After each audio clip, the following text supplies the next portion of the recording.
घर टूटने का तनासुब इतना ज्यादा हो, वहां शख्सियात की टूट फूट का अमल भी तेज हो जाता है।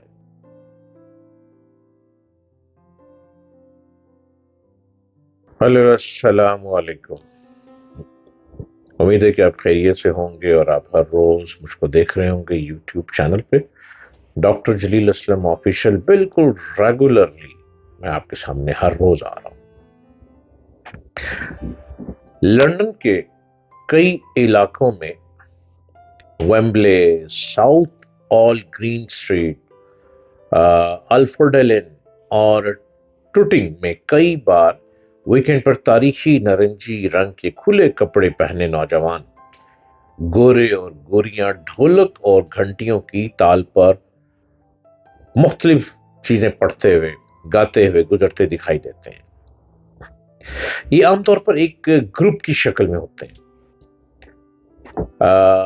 राहगीर इस ग्रुप को खुशगवार हैरानी से देखकर अपनी राह लेते हैं।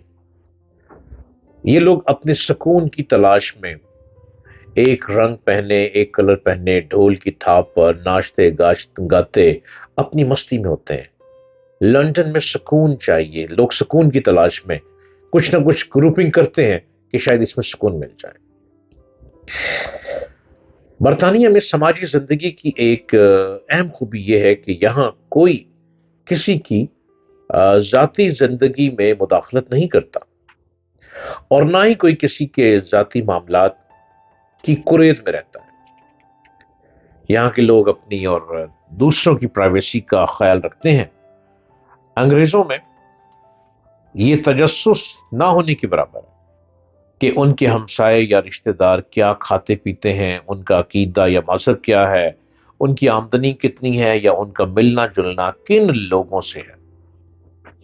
ये हमारे यहाँ एशियन मुल्कों में पाया जाता है। ये जो है ना, दो बहन भाई मुल्क इंडो पाक, इन्हीं में ये चीजें पाई जाती हैं और उन मुल्कों में नहीं है।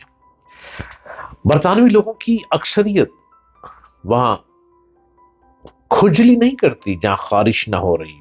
अंग्रेज या ईसाई इस बात पर भी तशवीश या फिक्र में मुब्तला नहीं होते कि उनके घर के किसी फर्द ने ईसाइयत छोड़कर इस्लाम या कोई मजहब अख्तियार कर लिया है।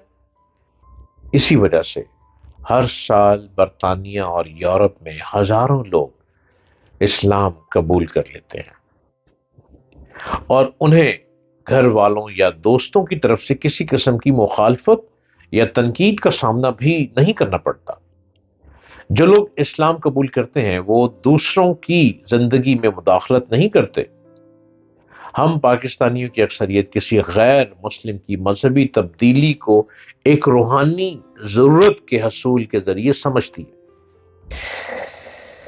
गौर करने की बात यह है कि क्या मगरबी मुआशरे के लोग वाकई रूहानी तौर पर बेचैन या किसी किस्म के डिप्रेशन का शिकार हैं, और क्या इस्लाम कबूल करने या किसी और मजहब को इख्तियार कर लेने से उनकी रूहानी परेशानी को सुकून मुयस्सर आ जाता है।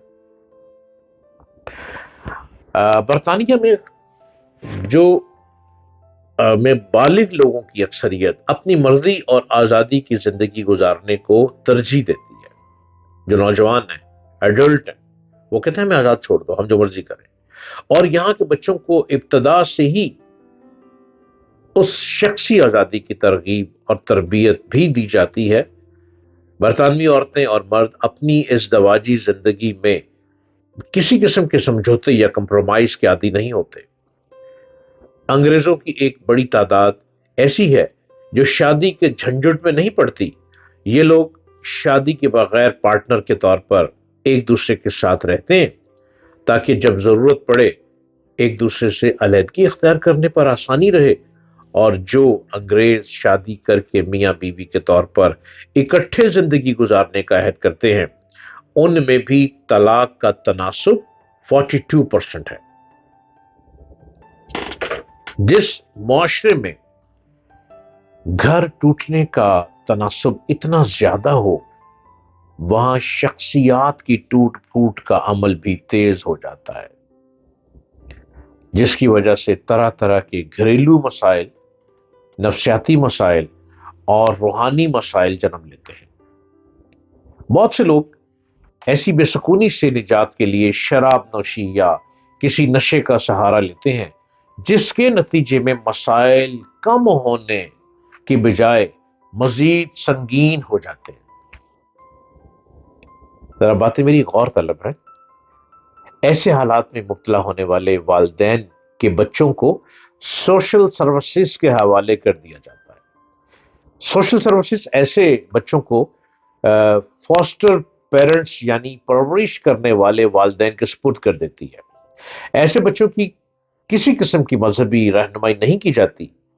اس وقت برطانیہ میں تقریباً 1 لاکھ بچے ایسے ہیں جن کی دیکھ بھال اور نگہداشت سوشل سروسز اور فاسٹر پیرنٹس کر رہے ہیں۔ ان میں سے بہت سے بچے ایسے بھی ہیں جن کو اپنے حقیقی والدین یا والدین یا والد کا پتہ ہی نہیں ہے۔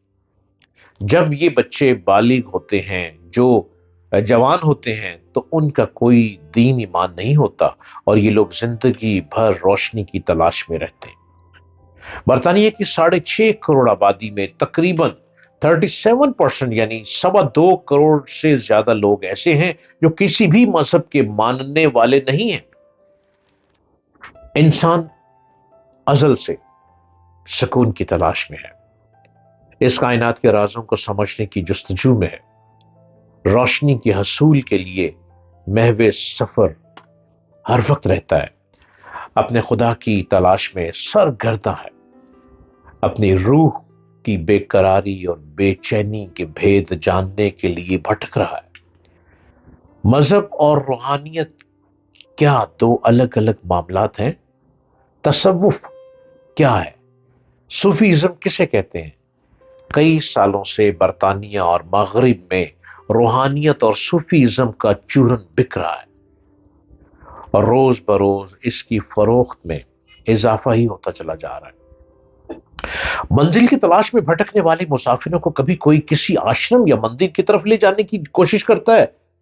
روحانیت اور تصوف کے گورکھ دھندے میں پھنسا کر بہت سے لوگ ایسے بھٹکے ہوئے مسافروں کو مزید بھٹکا دیتے ہیں جو کسی روحانی یا نفسیاتی بے چینی کے سبب حقیقی رہنمائی اور منزل کی تلاش میں ہوتے ہیں، اور لوگ ان معصوم لوگوں سے کھیل کھیلتے رہتے ہیں۔